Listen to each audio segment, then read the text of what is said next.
Good morning, good afternoon, everyone. Warm welcome to this official opening press conference of the 11th International Conference on Health and Hepatitis in Substance Users, also known as INHSU 2023. My name is Emma Day. I'm Executive Director of INHSU, the International Network on Health and Hepatitis in Substance Users. And INHSU is, of course, the convener of this conference. Welcome. A warm welcome to the media who are on site with us and for those who are joining online. We have some wonderful speakers addressing you here today. But before I introduce my esteemed colleagues, let me briefly set some context for the discussions. So INHSU as an organization was actually founded in Switzerland in 2009. We're incredibly excited to be back in our birthplace for this conference. Over the past decade, we've seen some fantastic progress being made in treating and eliminating hepatitis C among people who use drugs. And at a country level, we're seeing some countries like Australia and Egypt approaching the WHO goal of eliminating the disease as a public health threat by 2030. I think we ought to dwell for a moment on the Egyptian announcement made last week. While you wouldn't be surprised to see a wealthy country like Australia successfully responding to hepatitis C, especially given it's been a world leader in its HIV response, the same could not be said for Egypt. On the surface, it's a country without huge resources and has also lived through significant political turmoil since the Arab Spring of 2011. In addition, a decade ago, it was a country that had one of the highest rates of hepatitis C infection in the world. However, due to political commitment driven by and held to account by an admirable scientific community, together with civil society advocates, it's seen the country achieve really phenomenal results in what could be described as less than perfect conditions. Egypt's fight against hepatitis C is inspiring, and I think all the delegates at the conference are feeling that this week. And a real great example of when political will and scientific endeavor are aligned, anything is possible.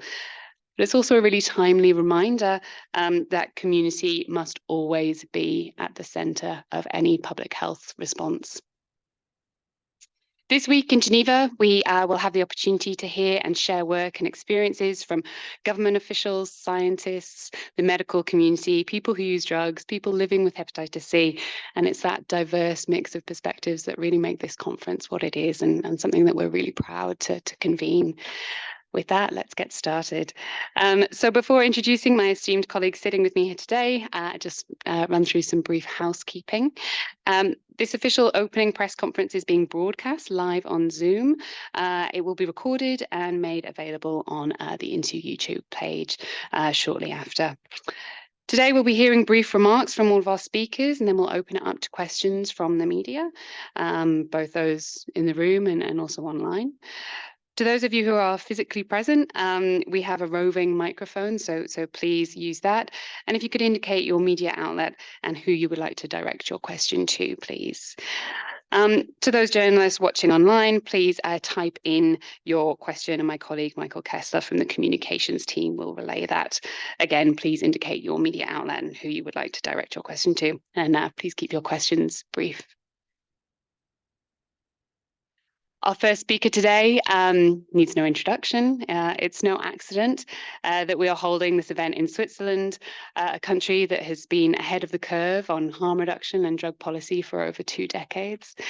Its leading position has been very much inspired by the work undertaken by President Ruth Dreifuss, sitting here next to me.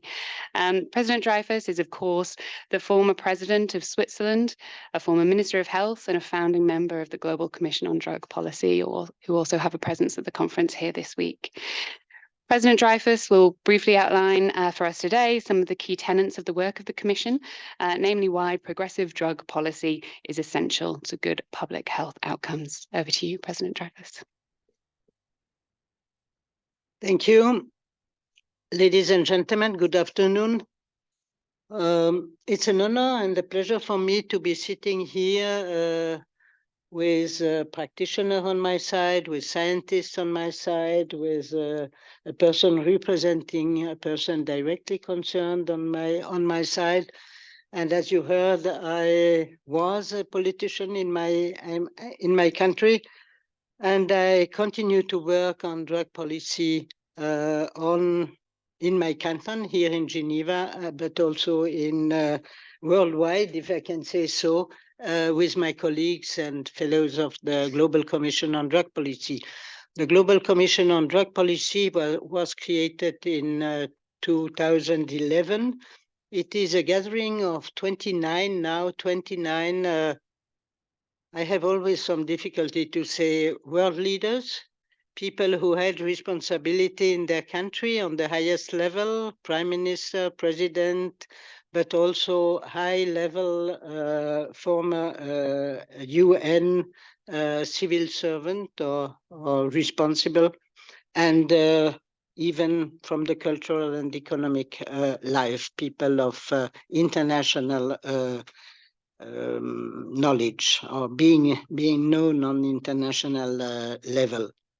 So we gathered because we thought it is our responsibility as citizen of the world to deal with drug policy and to promote reforms.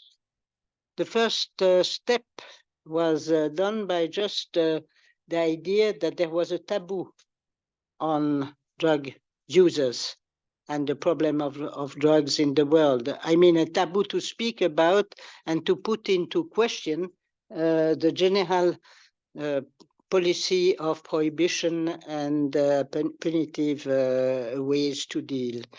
So we developed in this sense program step by step, I must say. We learned a lot, and we learned a lot from the people who are at the front. We learned a lot from the people directly concerned, which means the drug people who use drugs themselves.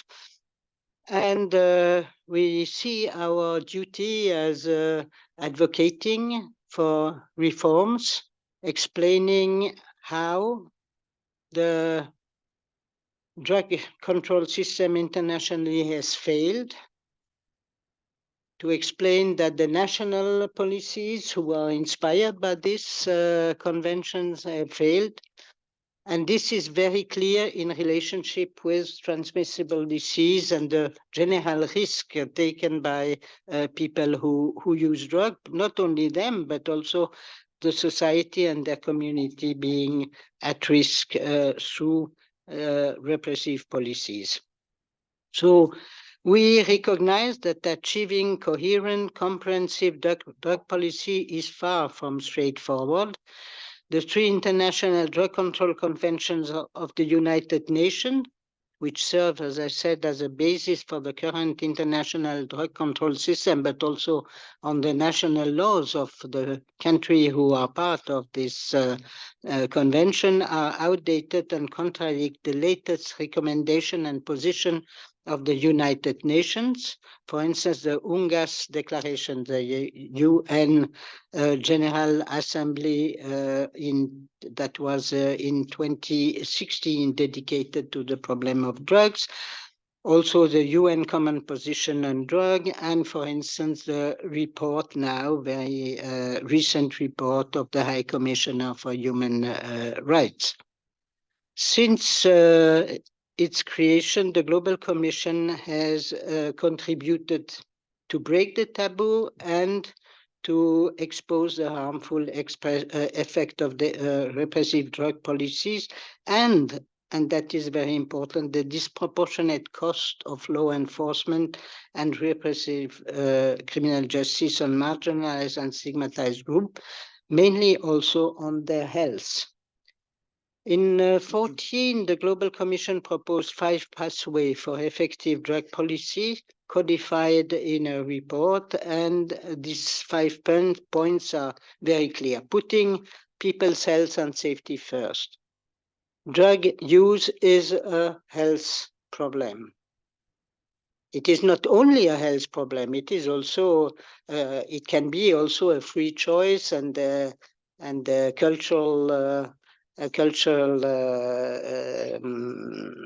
consumption. But I mean, the people are at risk, and we have to look them to protect them against this risk and put their health in the forefront. That means very clearly harm reduction measures. I think we have the opportunity later on to speak about what is behind this word, but also new innovative treatment. And here also we heard this morning many interesting reports about, for instance, opioid controlled treatment or based treatment. Secondly, and this is a problem that is also linked to the conference here from the INHSU, the fact that the substances that are listed in the convention are in the meantime medicine, and often medicine that are considered as essential. Think just about morphine for pain relief. Think about for instance, some ketamine for surgery in war situation, which I think is a need just now when we think about what is happening in 2 and more regions of the world. The fact that these medicines are under the control as illegal substance if they are not used for medical purpose makes that the medical purpose is not realized in the vast majority of countries of the world. That means that there are countries who are just not importing morphine, to retake the same example, doctors who are afraid to prescribe morphine even if it is needed. And I think this is a consequence that we have really to look at and to overcome. 3, ending the criminalization of people who use drugs. I had the opportunity this morning to put emphasis on the role of criminalization in building obstacles to the access to services, not only medical services, not only harm reduction measures, but also housing, jobs, even family life. When you think about the separation of parents and the children, or children taken away from a family because one of the members of the family is consuming drugs. So for me, ending the criminalization is really a high priority because it has these consequences on the life of the people and the difficulty to join them. 4, the fourth point is refocusing the international response on organized crime elites. Don't waste time in this senseless activity, purchasing and harassing the little guys in the street who are selling some drugs. They will be replaced in the minutes that follow their arrest. And in this sense, it is not an effective way of putting law and order in place. But we have organized criminal organization, and they know what it means to corrupt, what it means also to have money laundering services in countries who are absolutely not the countries where the most dramatic expansion of the drug trafficking is taking place. And the last point is that the black market should end, in the sense that the government take the control of these substances.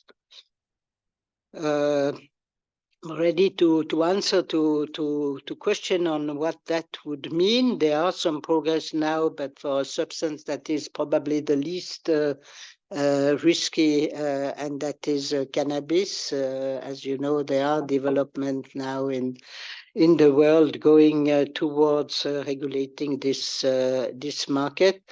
But to finish, I would just insist on the fact that a drug-free world has inspired, the dream of a drug-free society has inspired 60 years of repression.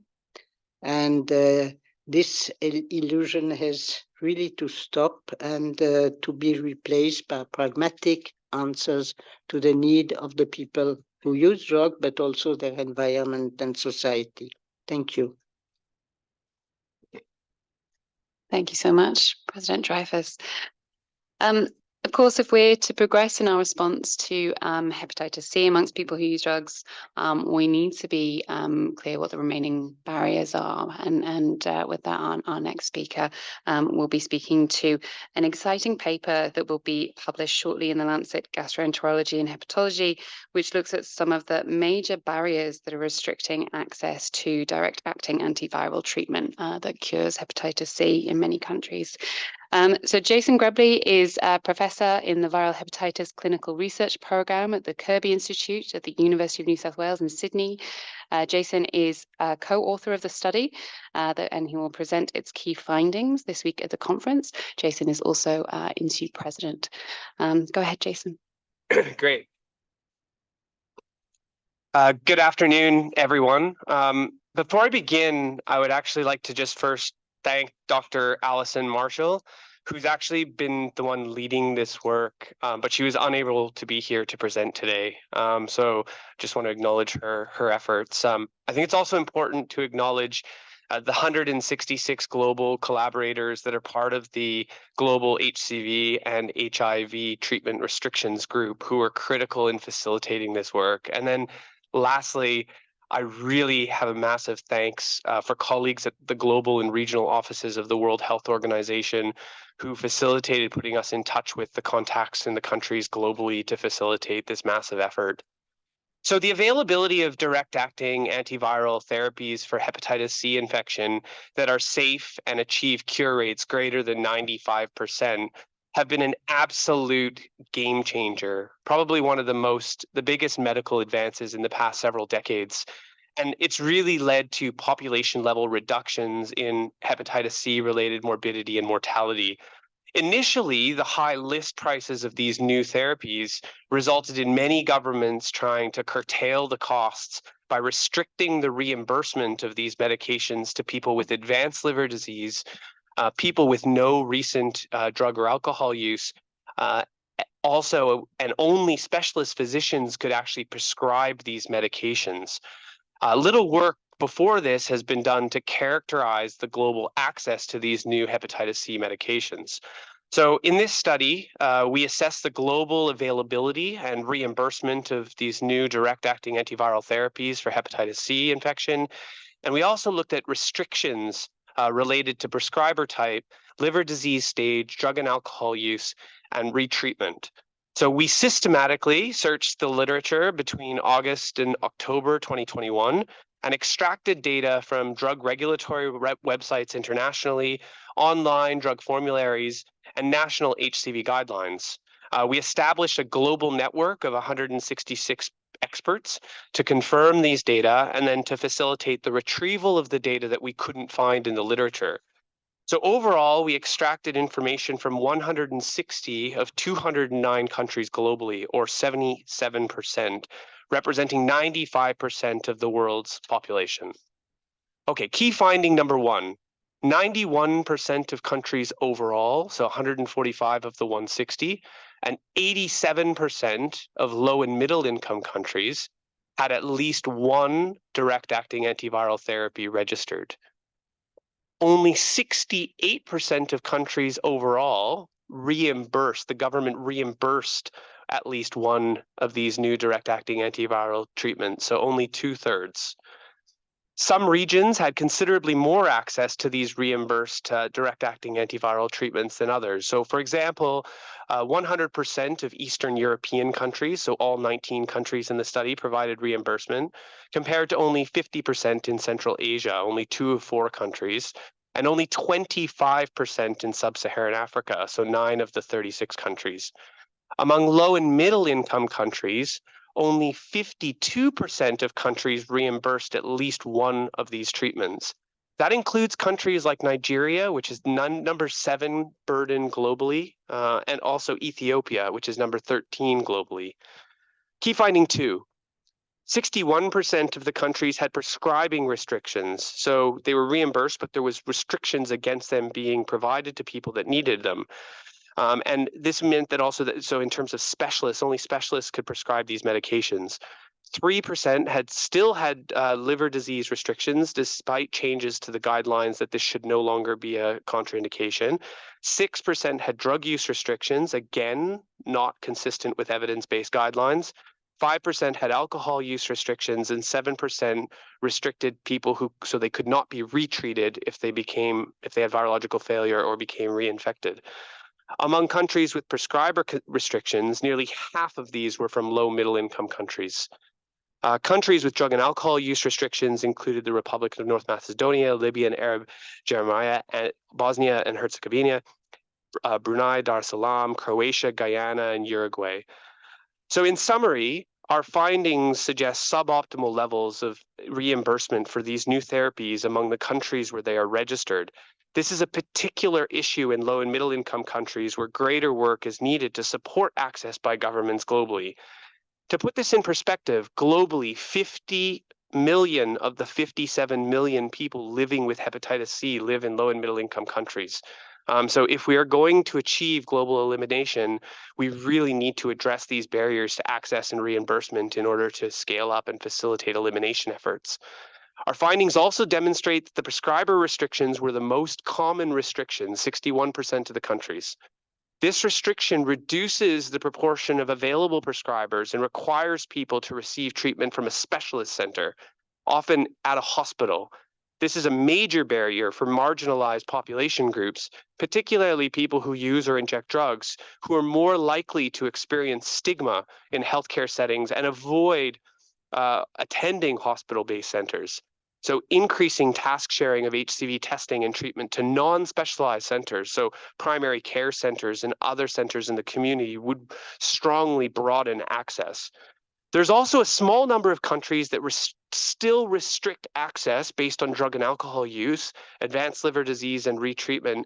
And given the reductions in the prices of these Hep C treatments, we really need efforts to work with key stakeholders in these countries to remove these restrictions to enable equitable access.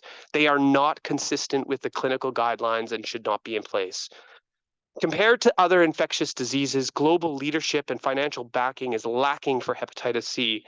The high costs of these therapies continue to limit access, not because not all countries have a universal healthcare system willing or able to cover the costs, indicating a need for more innovative financing models, including public-private partnerships. In May 2023, the Clinton Health Access Initiative and the Hepatitis Fund helped to facilitate price agreements with generic manufacturers, Viatris and Hetero, to provide sofosbuvir and declatosphere to low and middle income countries for $60 per treatment course. It is also encouraging that the Global Fund now allows for Hep C medications to be included in funding. To meet the World Health Organization hepatitis elimination targets, efforts must be placed on assisting countries in increasing access to these new treatments and to reimburse them and to remove these reimbursement restrictions to ensure universal access. Thank you very much, colleagues. Thank you so much, Jason. Of course, making the treatment available is only one step in fighting the Hep C epidemic. If we're truly aiming to eliminate Hep C, we need to also think about how services are delivered. And so I'm really excited to be introducing our next speaker. Andrew Seaman is Assistant Professor of Medicine at Oregon Health and Science University in the US. Andrew will present this week a study that compares the delivery of Hep C treatment via telehealth with a standard delivery model. And today he'll give us a snapshot of the study's findings. Thank you, Andrew. Thank you. It's an honor to be here today, and I have many people to thank for this work, including my research mentor, Todd Korthwis at Oregon Health and Sciences University. But I really want to focus on the knowledge and wisdom of people who use drugs in Oregon and elsewhere where I've worked, who helped inform the intervention I'm going to talk about, and the people with lived experience of using drugs who helped create this intervention and carried it out and are really the center of it. And I owe a debt of gratitude, I think we all do, to them. So we know that testing, diagnosing, and treating hepatitis C among people who use drugs is one of the most critical things we can do to reach hepatitis C elimination targets. And a substantial portion of these people live in rural spaces and largely dispersed spaces with limited access to resources. And yet we have very few models to diagnose and treat Hep C in these settings. So the peer telehep C study tested a new model of reaching, diagnosing, and curing people with hepatitis C who use drugs living in rural spaces. This study, which is funded by the National Institute on Drug Abuse, which is a division of the NIH in the US, randomizes rural people who use drugs in the state of Oregon with hepatitis C to either peer facilitated telemedicine versus referral to local community resources. So peers are people with lived experience of substance use.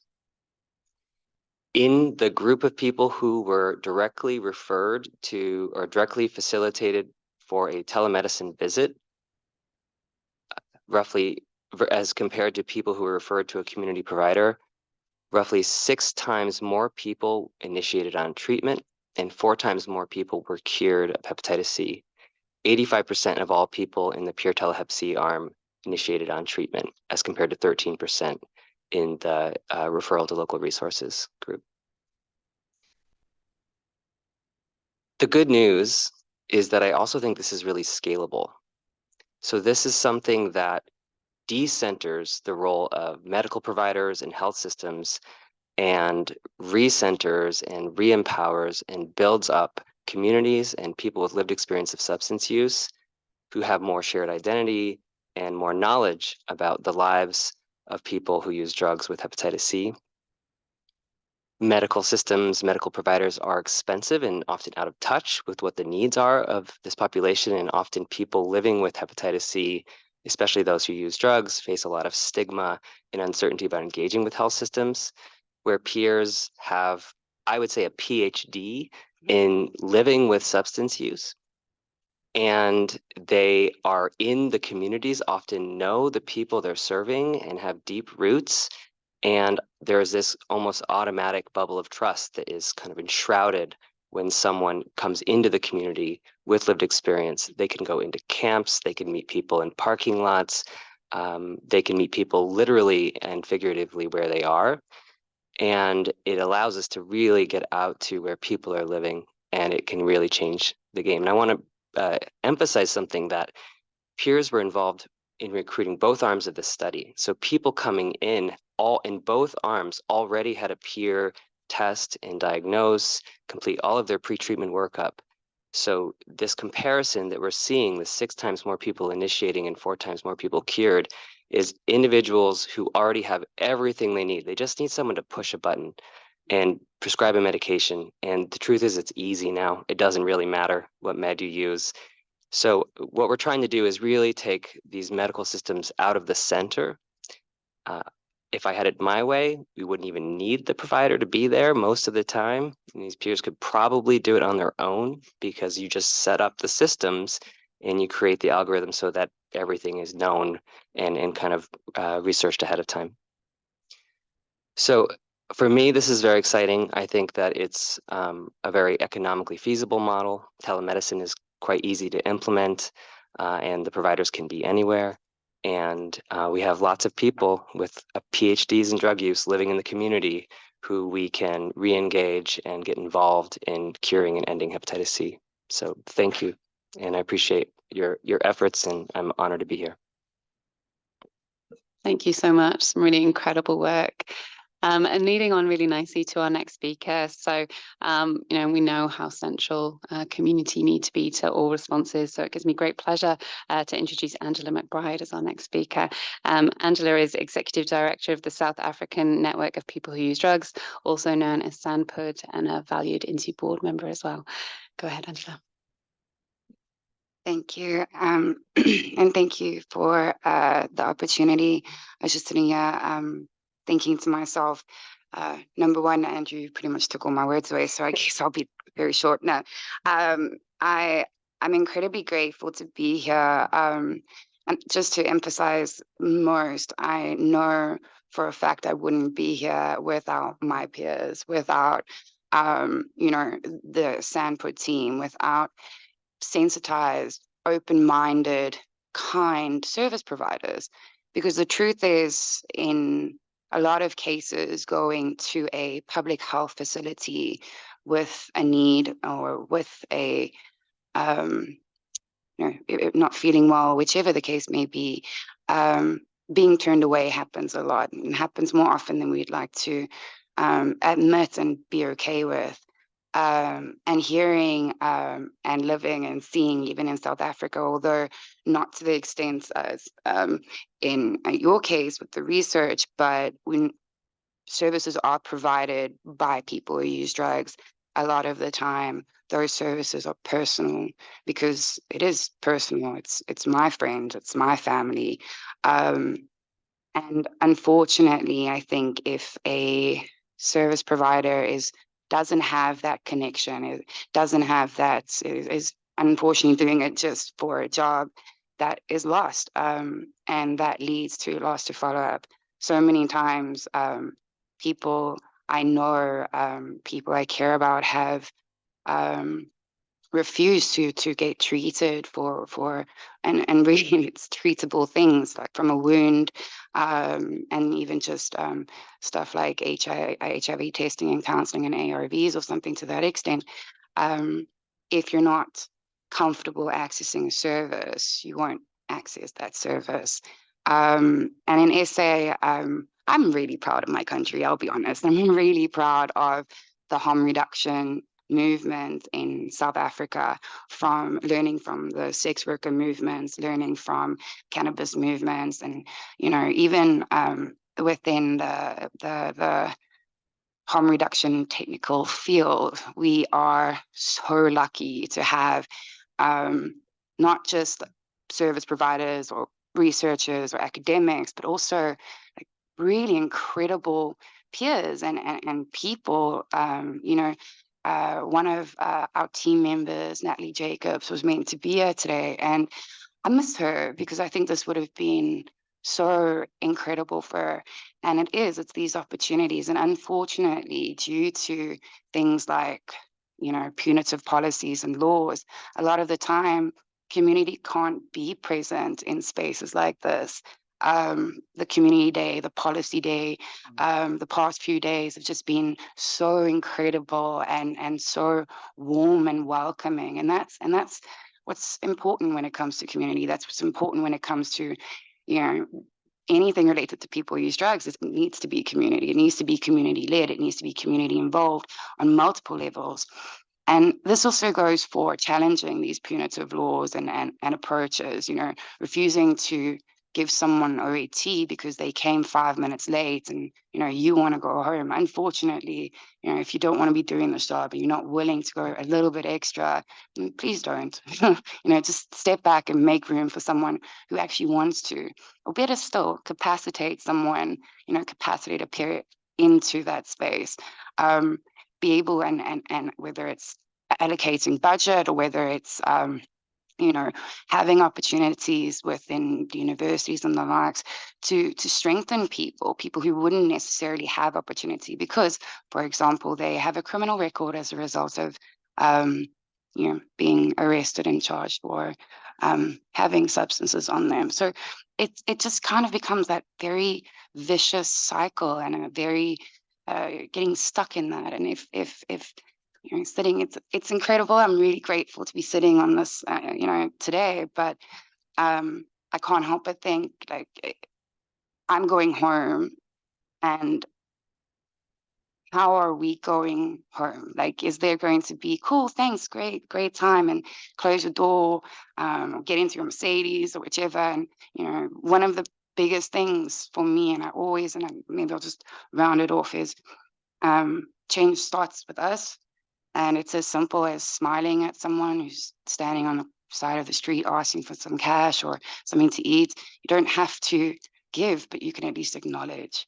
Like, I have a name and I am a human, and I know it's so cliche, but I'm a person before anything else. And I'm so grateful to be here, and I really wish more of us can be involved in things like this, but also not just involved for tokenism, but involved meaningfully. And I really do feel meaningfully involved and welcomed in spaces like this. So just a thank you to everyone, and thank you for the opportunity, and a reminder to be kind.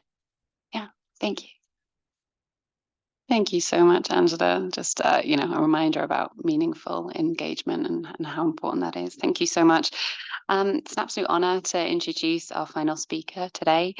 Andrei Klepikov is the Executive Director of the Alliance for Public Health, one of the Ukraine's largest NGOs working in health. Andrei also sits on the Governing Council of the International AIDS Society and is a co-chair of the International AIDS Conference to be held next year in Munich.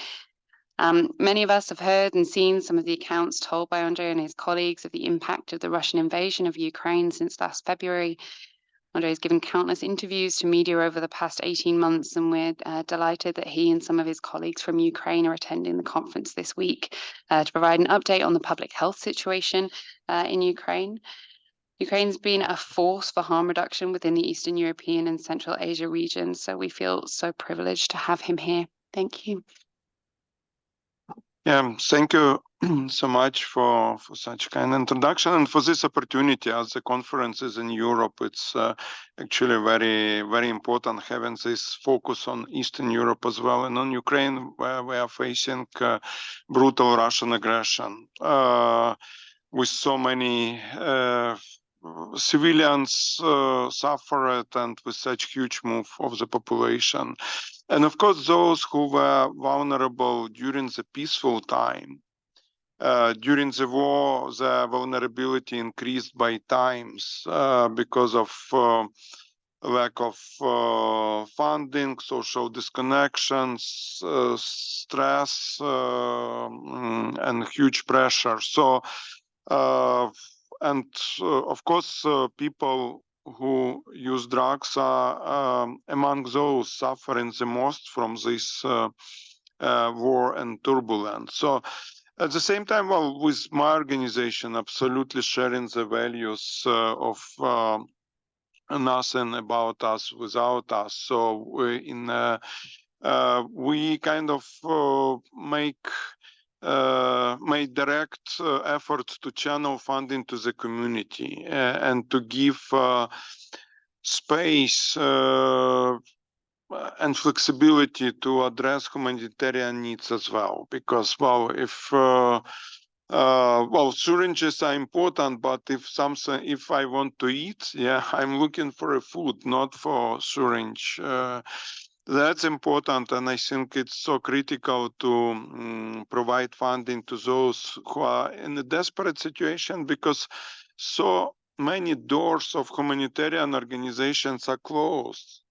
They say, oh, come with a passport, or you don't have passport, please come tomorrow, or you don't have a special paper with a registration as internally displaced people, or we cannot provide you food. So that's very disappointing that many kind of known humanitarian organizations are actually providing very high threshold services. So that's why in this case, NGOs and community groups already working on the ground and having trustful relations is so critical channel to provide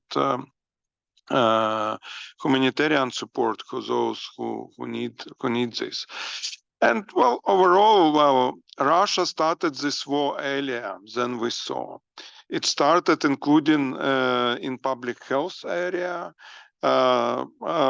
fighting with evidence-based science, not allowing opioid agonist treatment. Zero is on this treatment in Russia.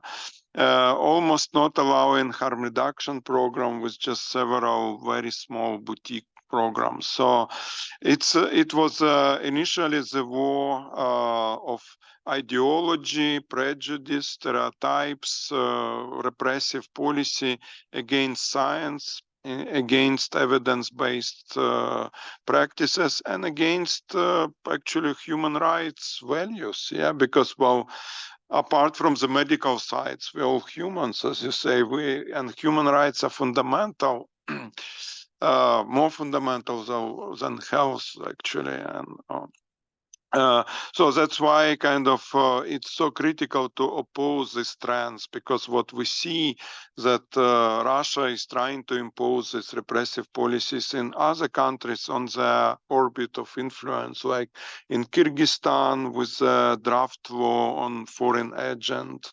on kind of repressive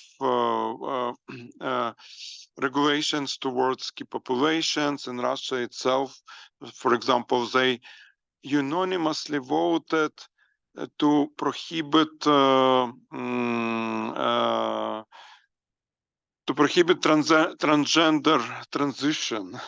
They voted it in the parliament unanimously. Oh, so this is the evidence of totalitarian state, actually. Yeah, that and these things cannot be legally stopped. So it's beyond this repressive policy. But we just observe increasing of harmful effect of this repressive policies. The same with in regard to people who use drugs, sex workers, LGBTQI community. So that's why it's our common fight. It's not only fight in Ukraine, and ultimately in Ukraine we are fighting for universal human values and basic principles we all share. Thank you. Thank you so much. Thank you. We're happy to take any questions now. Just a reminder that if you could please state your media outlet and who you would like to direct your question to. If you're in the room, we have a microphone for you to use. To those who are watching online, please type in your question. And again, please indicate your media outlet and who you would like to direct your question to. Okay, any questions from anyone? Thank you. Hello, thank you very much. I would like to ask what have been the... Sorry, just to interrupt, what media outlet are you in? Hi. Yeah. Can you just let us know your media outlet? Yeah. Before your question? I'm Lourdes Velasco from FN News Agency from Spain. Okay, and I would like to know what have been the great achievements of the Switzerland's drugs policy in terms of health, and how did people who use drugs welcome that changes at the drugs policies? And also for you, Angela, I would like to, you had yesterday your community day, and I would like to know what are the main demands on governments or the society of the people who use drugs, because it's not really common to listen to your voice. Thank you.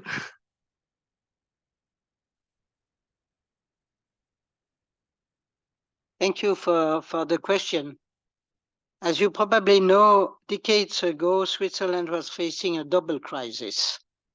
The HIV epidemic, we had one of the highest level of propagation of the epidemic in Switzerland, and a dramatic increase in heroin consumption, mainly with injection. This twofold and intertwined public health emergency brought my country to open space to pragmatic responses. When I say pragmatic responses, it means that addressing the health and social needs of the people who use drugs were coming from the ground, from themselves, from the people who are working very close to the people who consume drugs, the different police, social workers, medical people. And when I say pragmatic, it is also because we didn't change the law immediately. We thought we have to collect first evidence to know what is working and what is not working before entering in a political debate. So let the people work directly and try to solve the problem, I would say, in the streets and in hidden places, and then we will have the element also to explain what is working. Our concern was not only health, but also the situation in the neighborhoods, the feeling of unease and perhaps the fears of the population in front of a spread of the scene of people who consume drugs and the linked black market with that. So what are these pragmatic solutions that were experienced from the 80s in Switzerland? The first safe consumption home worldwide is in Bern. And those who know Bern know that it is a conservative and very quiet little city. But they decided that they had really to welcome people in a place where they are not on threat of overdoses and where we can help them to consume without the risk. So a second step was clearly also the different harm reduction measure. We know syringes, drug checking, all the services that people can need and that were developed during the last 3 decades. The second element of this pragmatic approach is to introduce a large spectrum of treatments, including those abandoning the constraint of abstinence and offering therapies based on controlled substances. As you know, probably also, heroin was chosen as one of the medicine on which to have the therapy contract being developed. What is very interesting is also that all this began, as I said, more on the ground than on the top of the decision pyramid. But I had the chance to be able to allow this many of these experiences. What is important on the ground was really a strong cooperation among all stakeholders. The social and medical professionals, the police forces, the grassroots organization of the civil society. So based on the experience made on the ground and the scientific evidence that they were effective, all this experience, or most of them, were monitored and evaluated by scientific teams, showed that it works, and which were working, but also not only on health issues, not only on the possibility to reduce the harms generally and to retake contact with the people in need, but also reducing the petty criminality of drug users, the petty criminality that is aimed at finding the means to buy the substance they are dependent on, or they, not all are dependent, but they are interested in it. So based on this experience, as I said, and the scientific evidence, we could also launch a broad information of the public. I told once that I am proud that Switzerland has the public opinion the best informed on drug issues. And I think this was very important and is still important in all countries to have a very clear language. And if I can say so, if I have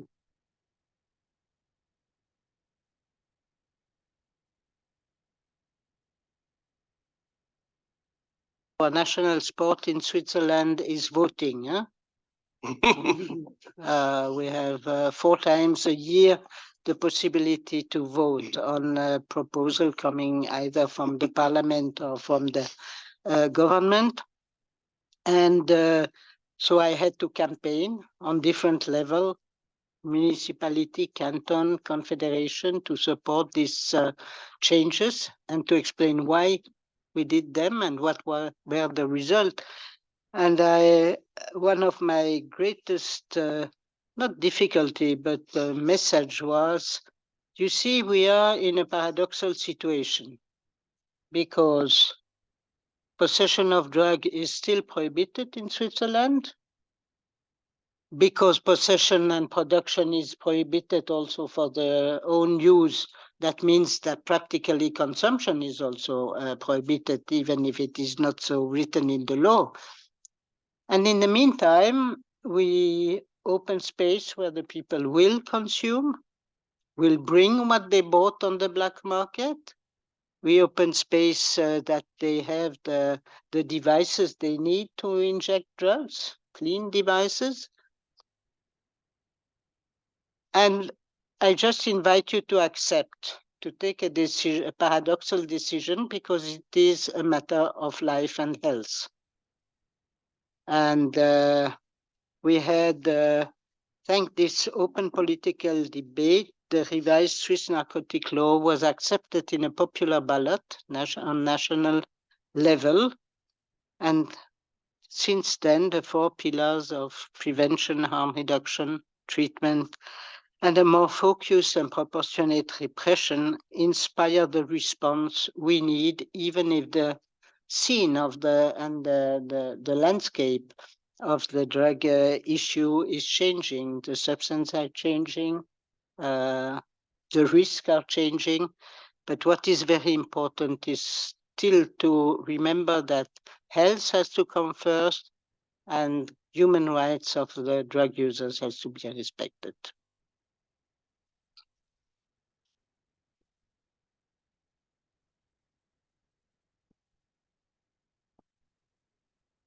Thank you.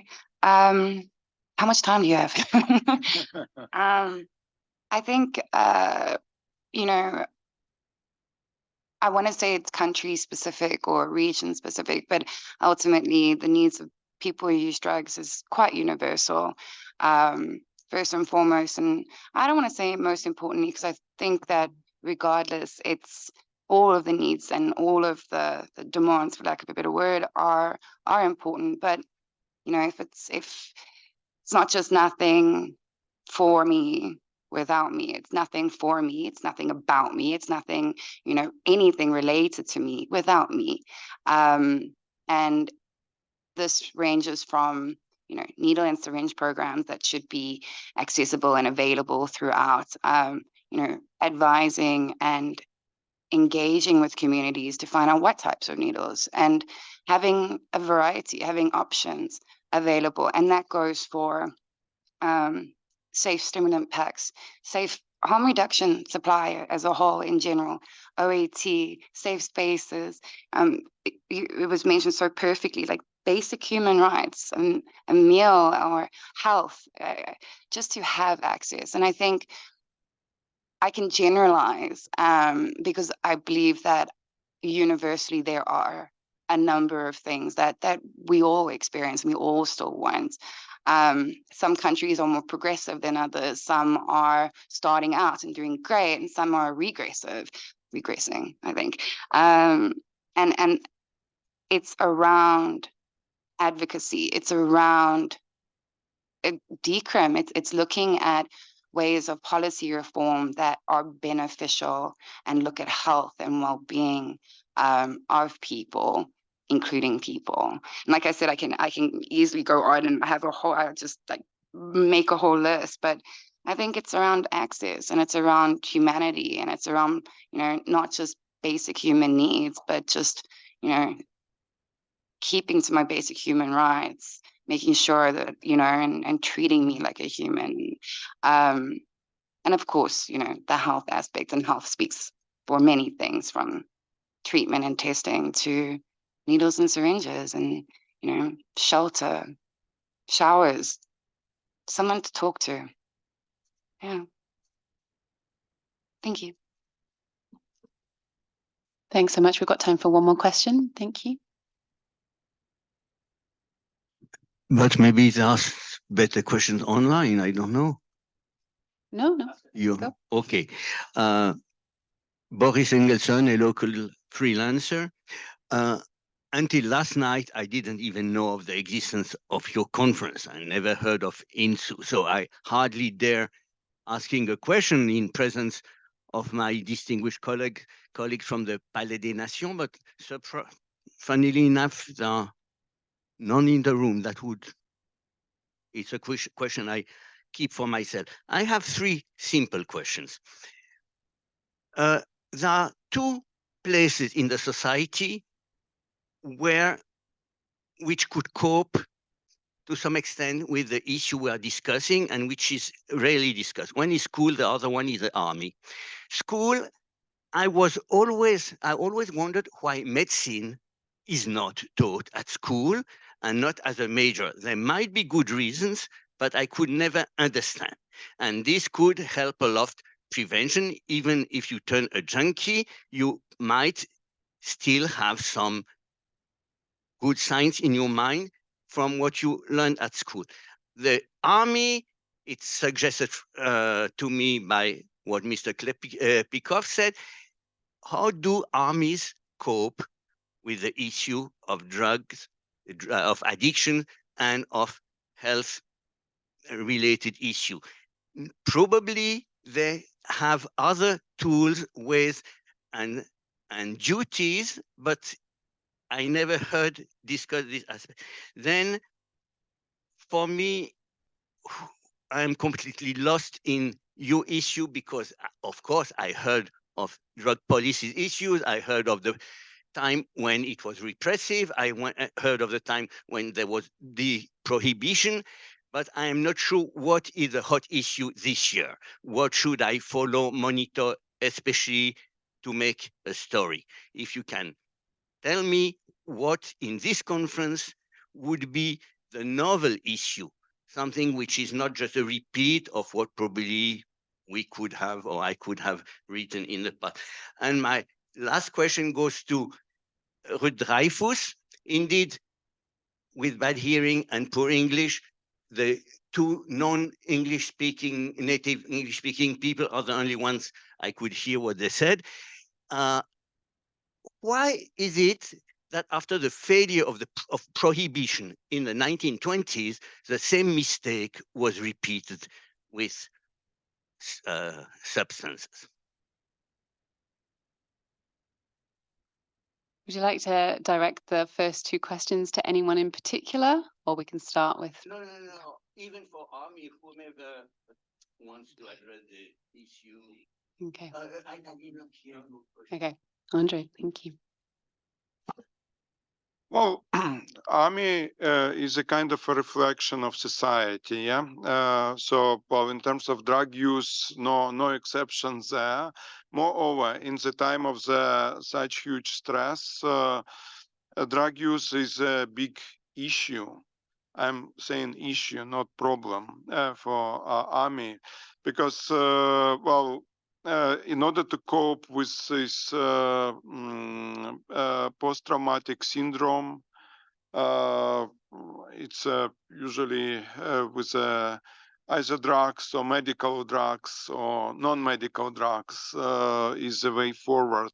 There is also a use of stimulants in army during the active warfare. So morphine, which was mentioned, also used for another reason, kind of to calm or with serious injuries, for example. So there are many things, and we are having this as a growing issue. Yeah. So in Ukraine during the war, it's a growing issue, but there are some. Well, war doesn't bring any good things, but at the same time there are discussions, for example, on allowing medical cannabis in Ukraine, including our president. He's not against this anymore. Yeah, so it's a good trend in terms of accessibility to different kind of medications which are needed, and reduction of the repressive policies, acknowledging the fact that more and more people will require access to this.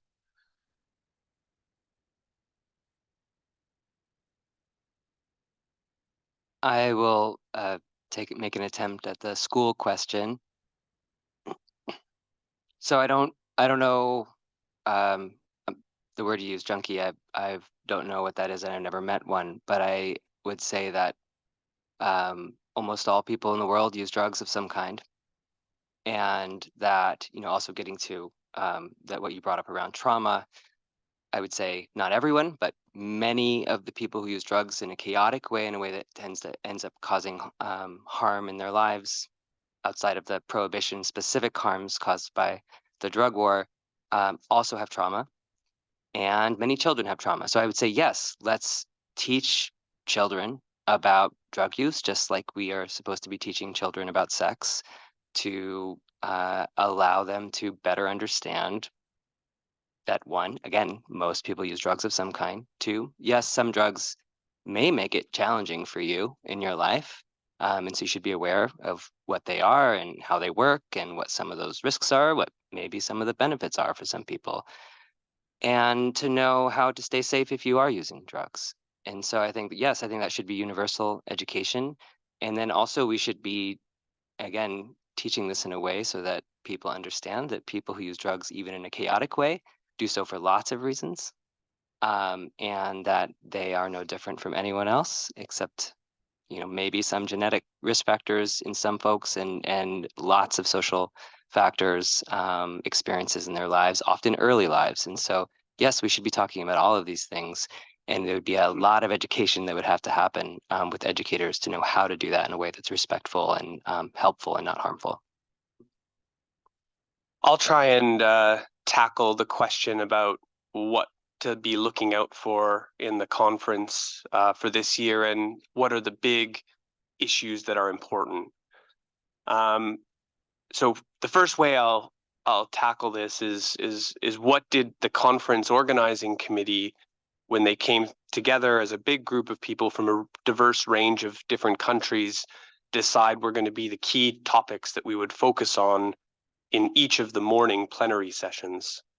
So the first issue is around the fact that coverage of drug treatment and needle and syringe programs to reduce risky transmission of infections like HIV and hepatitis C, that the coverage of these interventions globally is incredibly low. Only 1% of people globally who use drugs live in countries that have high coverage of these interventions. So for the proportion of people that have access to that intervention. So today, this morning, we discussed what are some examples and some key countries that have done this well. Egypt is a key country that has last week been awarded by the WHO that they've reached near elimination of hepatitis C, and this was a big news last week and continues on to this week. We have Egyptian delegates here at the conference, and they've done a major initiative to introduce drug treatment in Egypt, which is a major, it's a conservative country.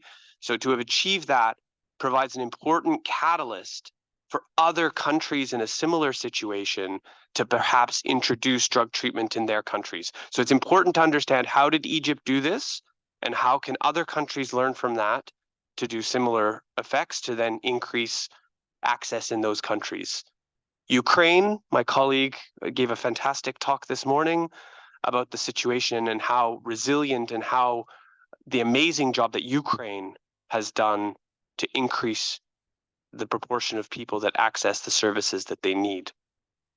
Second day, you can look forward to it to tomorrow, is the focus on prisons and the importance of prison health, and the fact of some of the issues that that President Dreyfus was speaking to about in decriminalization and the criminalization of people who use drugs, and that when you put people in prison, it actually increases their health risks.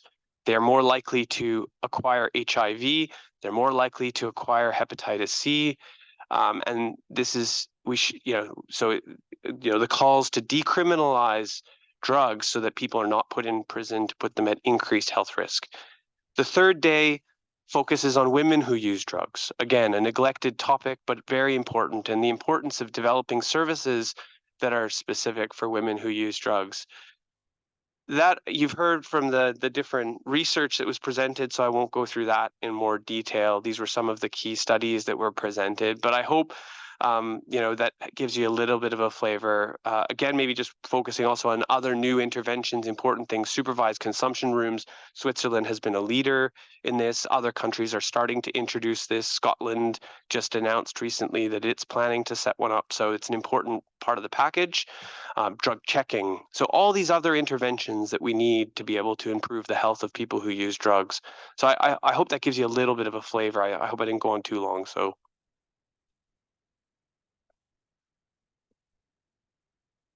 I think you understand that it is difficult to summarize 60 years of drug policy and the decision on 3 international conventions that were taken after World War II. The story is even longer because it begins with opium at the beginning of last century. So I will not make a great conference on that. Let me just try to say one. You spoke about the prohibition of alcohol in the States, and you know that even if the consumption of alcohol was slightly reduced during the prohibition, it was the creation of the criminal organization or the enforcement and empowerment of criminal organization, which were a great threat for security and the rule of law in the US.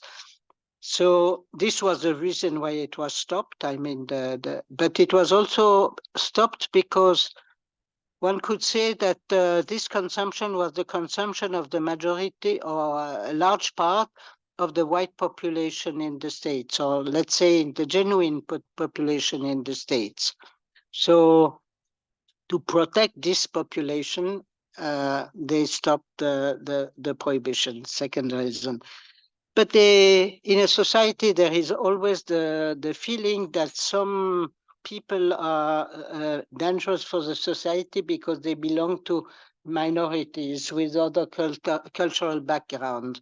So opium, for instance, as a consumption of the Chinese workers who came to the US, marijuana as the consumption of the Latino Americans at the beginning coming to the States, and even the psychedelic consumed by the movement, anti-war movement, Vietnam anti-war movement, and the hippie movement are considered as